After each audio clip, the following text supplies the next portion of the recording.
Not have come, hey guys, good, hey, all you Baptists, I have good news. I did it. Now you can go on vacation. And you don't have to do anything that I did. Pick your own Shabbat, pick your own food. You want to eat pig? No problem, just don't let the Jews catch you.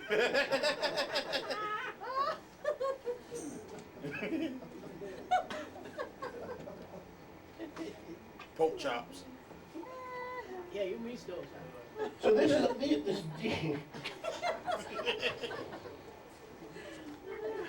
Dean is a thought switch word. You heard that it was said by them in verse 33, Matthew 5:33. So actually, you know what the Sermon on the Mount is? It is a hardening of the Torah commands for New Testament Christians. So let's use that terminology for lack of a better term. In other words, if you're going to follow Jesus, you're going to have a stricter interpretation of the Torah than the Pharisees. Nice. Baruch Hashem Yahweh. And we touched on this a few weeks ago, we don't have time to go into it. Verse 33. Again, you've heard that it has been said by them of old, you shall not swear falsely, but shall perform to the Master Yahweh your oaths. Verse 34. Now I say to you, swear not falsely at all. I've changed that in the corrections. It doesn't say swear falsely, swear not falsely at all. Neither by Shemayim, for Yahweh's Kisei, not earth, by earth, for it is his footstool. Yerushalayim is the city of the awesome Melech. Neither shall you swear by your head, because you cannot make one hair white or black. Now look at verse 37. Remember we talked about this a few weeks ago? He's saying, when you swear, you shall never swear falsely, and when you swear according to Torah, you shall only take your oath in the name of Yahweh, as Yahweh lives, only when your character or your integrity is being assailed. Remember we talked about that? So he's not saying do not swear. He's saying, do not swear falsely. Even if you think you're being religious and righteous by not using Yahweh's name and using Yerushalayim and using the altar and using the temple and using all these things to swear by, he says it's never right to swear falsely. That's what he's saying. It's never right to swear falsely. Remember we talked about that? We don't have to go into that this week. So in verse 37 he's saying, Matityahu 5:30 he's not saying, but, so there, the sages say this, but, no, rather verse 37 means, so let you. So what? Because you should never swear falsely. Hello? Even if, listen you religious people, even if you don't use Yahweh's name, if you're swearing falsely by Jerusalem, by the gold, by the altar, by the gold on the altar, by the temple, by the heavens, which is his throne, by Yerushalayim, which is the city, no matter what you're doing, it's never right to swear falsely. So because it's never right, not but. Yes. Uh-oh, got one. Like, hey church, but. But, in other words, the Jews can swear, but I don't want you swearing at all. No.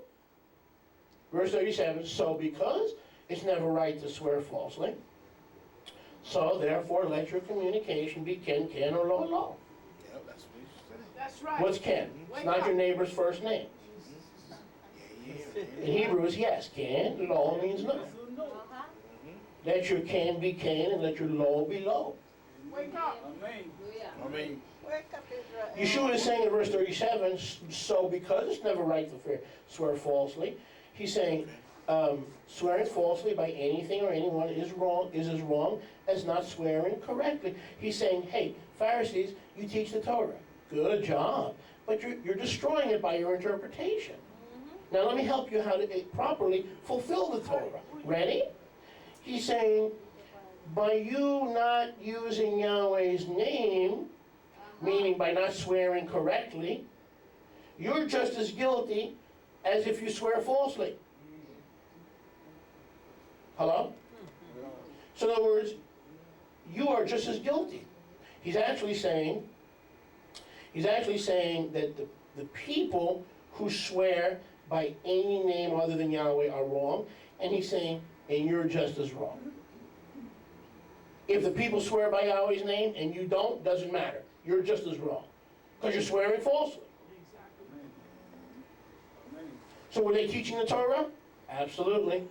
But they were destroying what they were teaching. They were misinterpreting what they were teaching.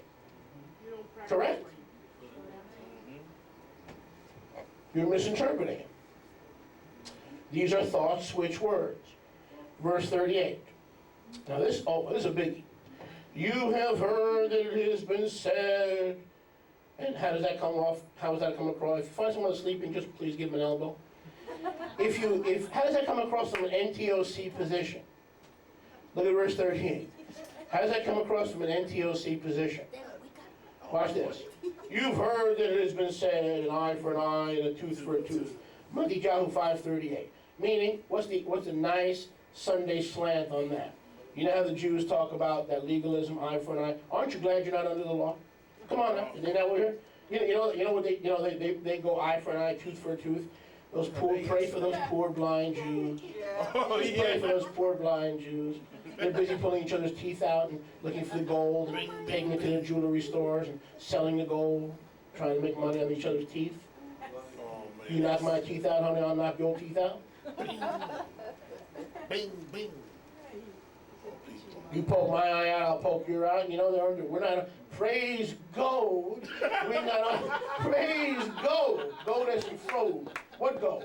You gold that flew airplanes into the World Trade Center? You better know what gold you're worshiping, honey, and get rid of gold and start worshiping Yahweh. Don't get angry at me, but be thankful for me that someone that's finally told you the truth. Amen. Baruch Hashem Yahweh. So it comes across from an NTOC position. Oh, you know what's going on in the synagogues on Shabbat? It's the old Jewish legalism. Eye for an eye, tooth for a tooth. Come on, aren't you glad you don't go to Shabbat? Aren't you glad you're not part of that? Eye for an eye, tooth for a tooth. So therefore, but, verse 39, day, in the Greek day, which can be used different ways, but 1,238 times it's used one way, because they're basically, all the translators are what? Dispensationalists. Hello? But I say to you, meaning, Brian, listen, you know the Torah, right? You grew up Jewish, you know the Torah? Yes. Don't worry, you don't have to worry about that anymore. I've come, so, the Jews say this, but I say. What a relief. What a relief. How do you spell relief? J-E-S-U-S. But I say to you, resist not man's evil, but whoever shall smite you on the right cheeklach, turn to him also the other one also. Amen. And if anyone sues you in court and takes away your coat, let him have your cloak also. I don't think so. If Michael Jackson molests you in one place, turn the other place and give him the other place. Well, we laugh, but that's the same polluted, convoluted logic. Because we're not supposed to resist our enemies. We're not supposed to resist our perpetrators. We're not supposed to resist those who abuse us. So if Michael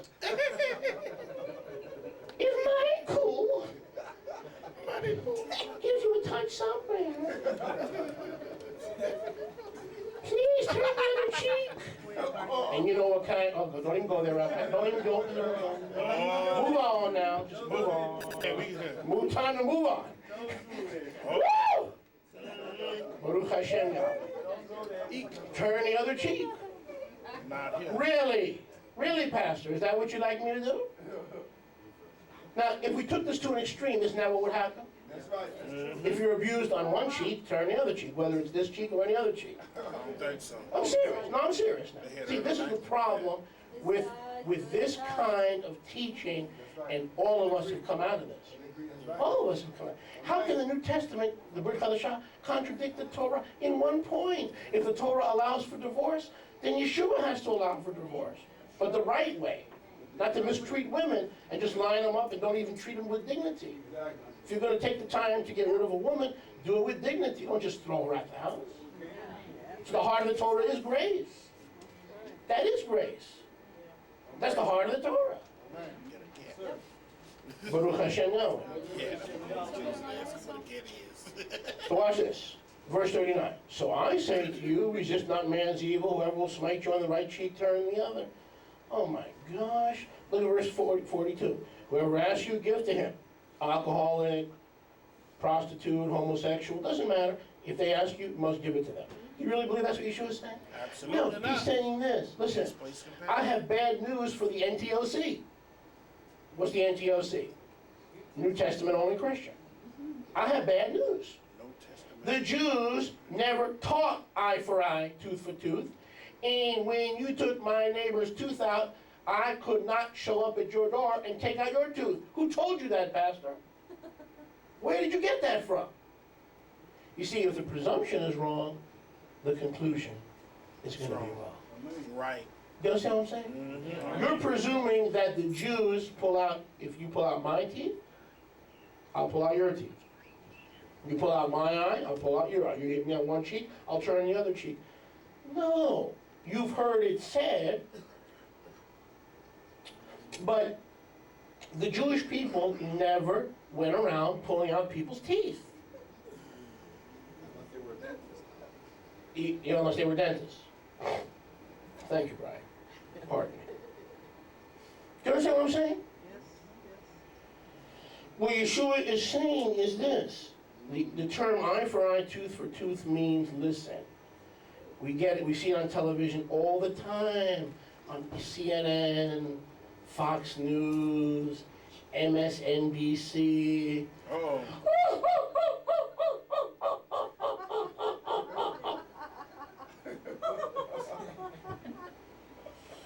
Has anyone seen my child? Oh, you ain't right. He ain't right. I don't want revenge. I just want justice. I don't want to hurt anybody. I'm not angry. We're just looking for justice. That's what this means. Justice. It's a Hebrew expression meaning if you do wrong to them, then you must compensate and recompense them. It does not mean Jews pull out other people's teeth when they lose their own if you took out mine. That's hyperliteralism. And it is that same hyperliteralism that leads the church to believe in three comings of Yeshua. The first time to die, the second time for his congregation, and the third time with his congregation. So I say to them, 1 + 1 + 1 equals 3. See, but I don't believe in three comings. I only believe in two comings. Time out. Yeshua has to descend to the air and come for his believers. Yes. Then Yeshua has to come again the third time to come with his believers. Yes. 1 + 1 + 1 equals 3. But we don't believe in three comings. They say we only believe in two comings. Pardon me, the way I see science, every time Yeshua leaves his throne to descend, regardless of where he lands, is a coming. If you sit in the first row and not in the third row, does that mean you weren't here this week? I don't care where he lands, if he lands on the clouds or if he lands on the earth. If he left his throne, he descended and he came away from his throne. So if you're in the second row and you're not in the first row, that means you didn't come to shul today, because if you would have come to shul today, we would have seen you in the first row. So it's not really a coming to shul. He doesn't count unless he's in the first row. Isn't that ridiculous? So the Hebrew expression eye for eye, tooth for tooth does not mean Torah keepers go about maiming each other and disembodying each other. And Yeshua had to come to bring in grace because the Jews would have wound up maiming each other to death. And there would be nobody left to show grace to. But you laugh. If you ask the average NTOC, they believe Yeshua is saying, you guys, all this means is justice, just and righteous recompense. If your neighbor had a loss, you must compensate him. If your brother had a loss, you must compensate him. If you had a loss, you must be compensated. If you suffered a tragedy, you must be recompensed and you must be compensated. It doesn't mean go at night when no one's looking and pull out the tooth. If he pulled out 2, you pull out 2. If he pulled out 3, you pull out 3. That's hyperliteral. That's hyperliteralism. Baruch Hashem Yahweh. So what Yeshua is saying is this. No, he's saying you've heard the rabbis teach an eye for an eye, tooth for a tooth. And so, because of this, I say to you, don't resist evil. I say to you, if someone takes your coat, give them your cloak. I say to you, turn the other cheek. Why? He's saying justice requires, listen, more than compensation. Just compensation, not cold retribution. He's not negating the Torah. He's saying the Torah requires not only just compensation, not only retribution, but just compensation. You understand what I'm saying? It's not law versus grace. Well, you heard, they said, but I'm saying, no. He's saying they were talking about retribution. I'm saying the Torah says that the greater principle than retribution, the Torah teaches justice. Just compensation. It's a thought switch. He's saying to his Talmidim, the rabbis teach retribution, but that's not what the Father was saying. What the Father was saying was not retribution, but just compensation for a loss. That's a big difference, though. So walk in love.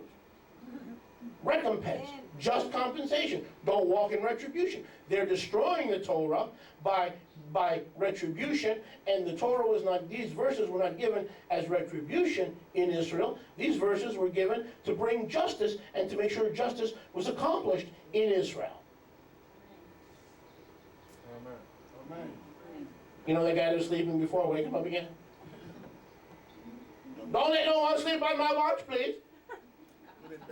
Until my third term. Ducking and weaving, like Muhammad Ali. Does any of this make sense? Amen. Yes. So Yeshua is not doing away with the Torah. He's saying no.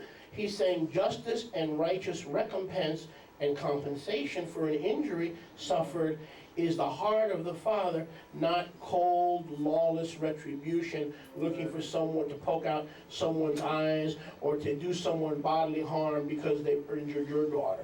Your daughter's been killed. You don't run to find their daughter and kill them. It says you run for just compensation. Eye for eye, tooth for tooth. Seek justice with the Beit Din. Seek justice in the halakha. Seek justice in the land. Don't take the law into your own hands. That's what it means, turn the other cheek. It says, don't take the law into your own hands. Seek the established assembly of Israel for justice. Doesn't mean if someone molests you on one part of your body, go ahead and let them molest you on the other part. That's stupidity. But that's exactly what that understanding leads to. So in other words, if someone injures me and hurts me, breaks my right jaw, I should turn and break my left jaw? No.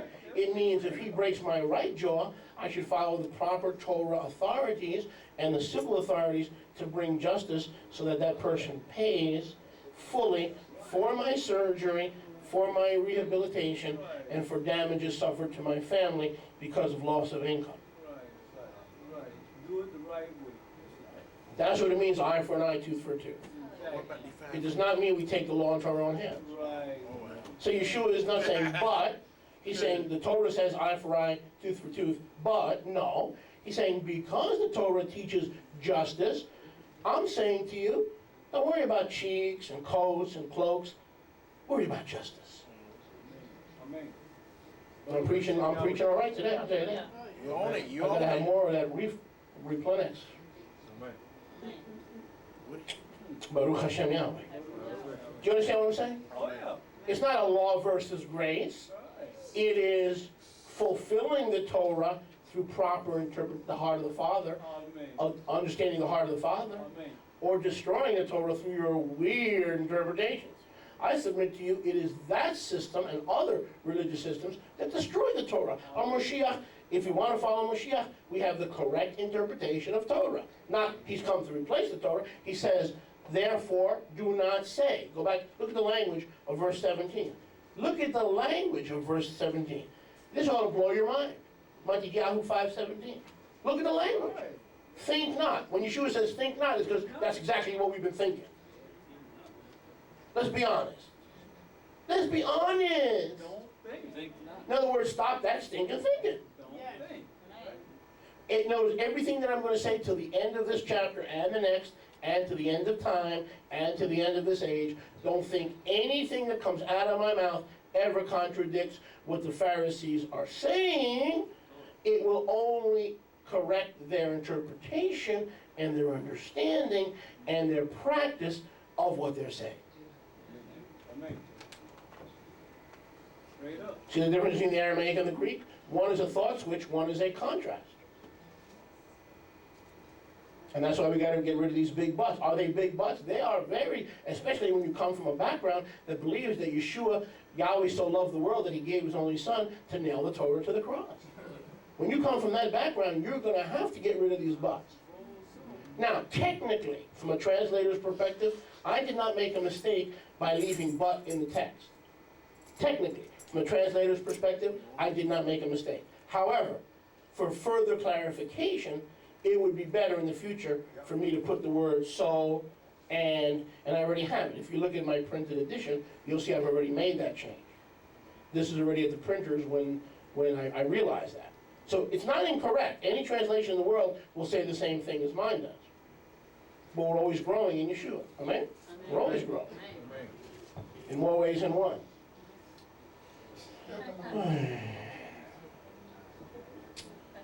Always growing Yeshua. When I was in can we talk?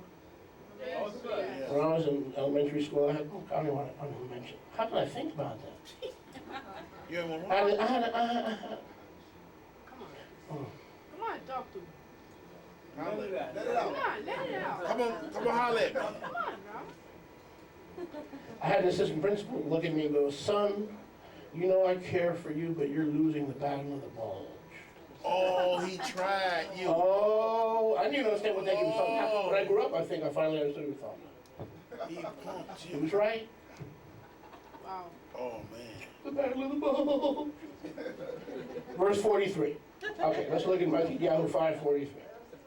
You have heard, here we go again. You have heard that it has been said, you shall love your neighbor and hate your enemy. So what was the Prushim running around teaching? Love your neighbor and hate your enemy, right? Verse 44. The Greek word, the Aramaic word is din, but I say to you, no. You've heard them running around saying that. Rather, right? It says rather, not but rather. Right? Or so, rather, therefore, rather, love your enemies. Bless those who curse you. Do tov to them that hate you. Make tefillah for those who despitefully use you and persecute you. Listen, meaning in this case, the Prushim had misquoted the Torah, which commanded Israel to love their neighbors and the stranger or the enemy in their gates. Nowhere does the Torah say, hate your enemy. It says flee, it says you'll flee from your enemy. It says your enemy will flee from you. It says Yahweh will destroy your enemy. It says Yahweh will rebuke your enemy. It says Yahweh will cause your enemy to enter one way and cause your enemy to flee 7 ways, Vayikra 26. It talks about what Yahweh will do to your enemy. It doesn't tell you to hate your enemy. In opposite, in Mishlei, it says, guard your heart with all diligence, for out of it proceed the issues of life. Guard your heart from hatred. The Torah does not teach us to hate our enemies. So it's not, but, in other words, you've heard the Prushim saying, love your neighbor and hate your enemies. So because you've heard that, this is what I'm going to tell you. Here's what the Torah really says. Love your enemies. Not love replaces Torah. The Torah they're sharing is not the heart of the Torah. It's not the heart of the Father. Make sense? Yahweh has a lot to say about enemies, doesn't it? But it's always Yahweh. Well, is it the Quran or is it the Brit Hadashah that says, vengeance is mine, saith Yahweh. I will repay. Hallelujah. Yahweh knows how to handle your enemies. Oh, yeah. So what does the Torah really say? Love everybody. That's right. Right. You have. Christianity says no. Amen. The Torah says what the rabbis were teaching Love your neighbor, hate your enemy. That is a false accusation against the Jews. The Torah does not teach Jews to hate their enemy. It says, give place to him who says, vengeance is mine, saith Yahweh, I will repay. Battle belongs to Yahweh. Make sense? Oh, yeah. So Yeshua is not contradicting the Torah through a contrast. He is switching their thinking. Who's the there? The Netzarim, the Nazarenes. He can care less about switching the thinking of the Pharisees. He said, they've got their doctrine well established. They've got their clientele well established. They've got their yeshivot well established. But I am fulfilling the Torah, and there are times, like right here, where they're destroying the Torah by telling you to hate your enemies. That's destroying the intent of the Father, i.e., think not that I have come to destroy the Torah. I have come to fulfill. That does not mean we used to do Passover, it's fulfilled, now you get to do Easter. It means out of all the rabbis that ever lived, I'm the only one who knows the true, full intent and heart of the Father. Amen. Amen. Amen. Baruch Hashem Yahweh. So Yeshua is not overturning the Torah, he is correcting a misquotation of the Torah. Do you see the difference? Yahweh changes not. That's right. He's not changing the Torah.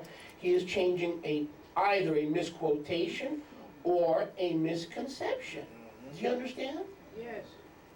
By changing a misquotation or a misconception, he is using the Aramaic word din, which is a. In other words, he's lighting a whole bunch of 100-watt light bulbs. Oh, click. Oh, that's what it means. Oh, that's what it means. Turn the other cheek. Oh, that's it. It doesn't mean be a sucker for someone who's going to just punch you into oblivion.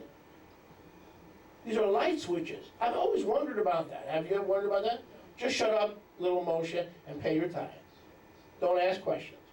Pastor, in other words, if someone comes into my house and he gets my left cheek, am I supposed to give him my right cheek? Am I supposed to run to the closet and give him my summer wardrobe and my winter wardrobe? Pastor, you speak with forked tongue. Little Moshe now confused. Don't know where to go to church. Not comfortable going to church where they teach me it's kosher to have my lights punched out.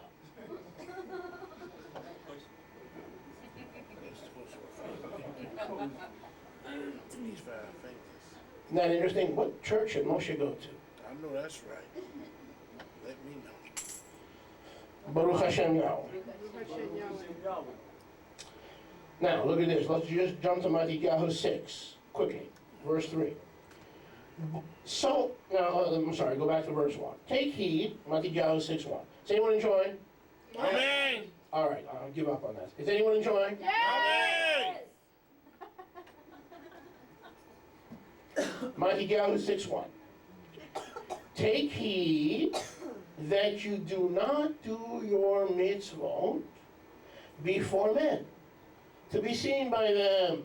Right. Otherwise you have no reward from your Abba who is in the Shemayim.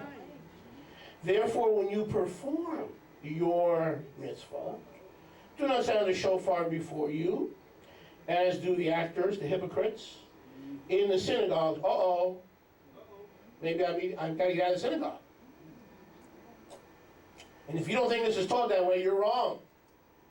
They take the Sermon on the Mount to show how Christianity is better than Judaism. I got news for you. Neither is better than the other. They're both religious systems that need the blood of Yeshua to get the leaven out of both houses of Israel. Amen.